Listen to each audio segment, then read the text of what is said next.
But there was another story in the NBA that I wanted to get to. It was this is interesting because the Atlanta Hawks, recently fired their head coach Nate McMillan. There was some dumb tweet the other day where it was like, "Oh, you either die a hero or you live long."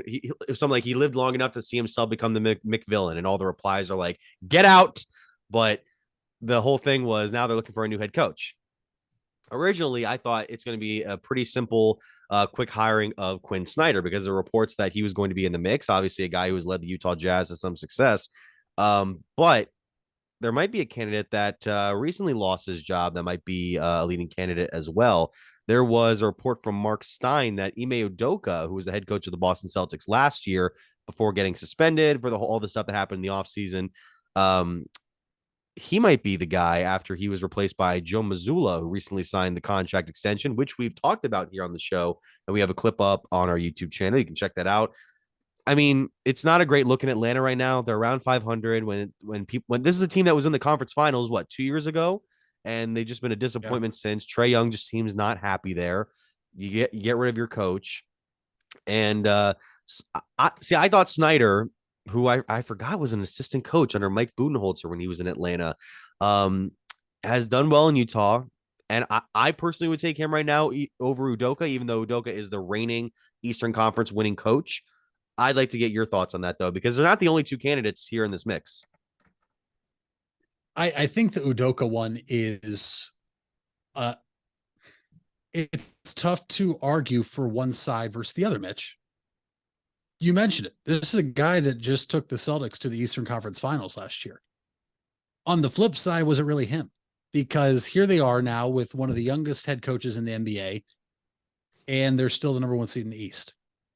And I think that, yes, the NBA is star player driven. There's no doubt about that. But I also think you can tell a lot about a coach by what he can get out of his team when the stars are out and when they don't have as much star power. And the fact the Celtics are right back there now without Udoka makes you wonder, is he as good of a coach as we may have thought? At the same time, the issues with Udoka, Mitch, that stems with the Celtics. Because if it was an NBA league wide violation, he would not be eligible to be a head coach right now. Right. This was a punishment from the Celtics to remove him as the coach for this season, which ultimately they decided to go in a different direction and extend Mazzulla. He's a guy that has experience, as does Quinn Snyder. I think the knock on Quinn Snyder, though, and this goes back to my first point I just made, is the Jazz had those good teams. Could they not get over the hump because of the players, or was it because of the coaching? There's going to be a lot of candidates here. I think a lot of people would want to coach this team because they are still young. They do have star players like DeJounte Murray and Trae Young and some other young players there. But this is a Hawks team, Mitch, I think that a lot of people assumed were going to be fighting to be in the top 6. And here they're 29-30 as we're sitting here recording this. And there's been a lot of people. And this is the thing, is people on social media, Mitch, fire hot takes all the time. I do it. Okay. I do it sometimes to be funny. People this year saying Trae Young sucks. Trae Young in his career in the regular season, Mitch, averages 25.5 points per game. He's up a full 1.2 points per game in his scoring average this year. He's also down 3 percentage points in 3-point shooting. Trae Young is doing more scoring, just not behind the 3-point line like we're usually seeing. He doesn't suck. Like, Trae Young is still a very good basketball player. The numbers don't lie. They played 52 games this year, and he's averaging 1.2 points per game more.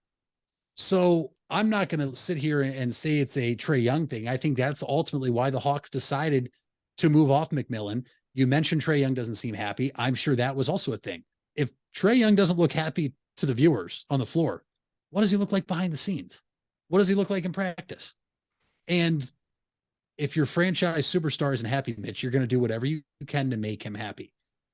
I don't know where the Hawks go, though. I don't know if I want to go after Udoka. I don't know if Quinn Snyder, with as much success in the regular season he had in Utah, you're talking about the equivalent Utah Jazz only in the East, right? The Atlanta Hawks are known for what? Having great regular seasons and then choking in the playoffs. Right? Yeah. So it's kind of, now granted, a lot of those years we're running into LeBron James. I get, like, that's not necessarily and that was an a indictment on the team. Yeah. Right, exactly. Budenholzer. I just don't know where they go. I mean, are the Hawks a team that might try to go for a younger coach? Do they look to Trae Young's college coach? Do they look to get somebody younger in here? Or Mitch, do they try to go get a coach that is on a team that sucks, that is ultimately proven he's one of the best coaches of all time? In, and here's a hot take, Greg Popovich. No, I can't see it. You I don't see like that? where You you're don't think he going. leaves? I think he's just going to stay with the Spurs up until he's either retired or Okay. dead, basically. And nothing against that pick. It's honestly, it's an interesting one, but I saw Mike D'Antoni last night too. It was among the reports, and like D'Antoni's coached half the league at this point, so like it wouldn't be that Yeah. surprising. But it just feels like I don't know. What was it? Uh, Jazz are what was it, 11th in the. They're actually around this. They're actually the same, almost the same exact record as Atlanta is. The difference is though the West is considerably better than the East competitively. I mean, look at some of the teams that are in Top to six through bottom. 10, 6 through 10 right now. It's Dallas, New Orleans, Minnesota, Golden State, and Oklahoma City. Then you go to the 6 through 10 in the East. It's the Knicks, the Heat, the Hawks, the Wizards, and the Raptors. I would take the West over any of those matchups if they were to play like an East West thing in the first round of the playoffs.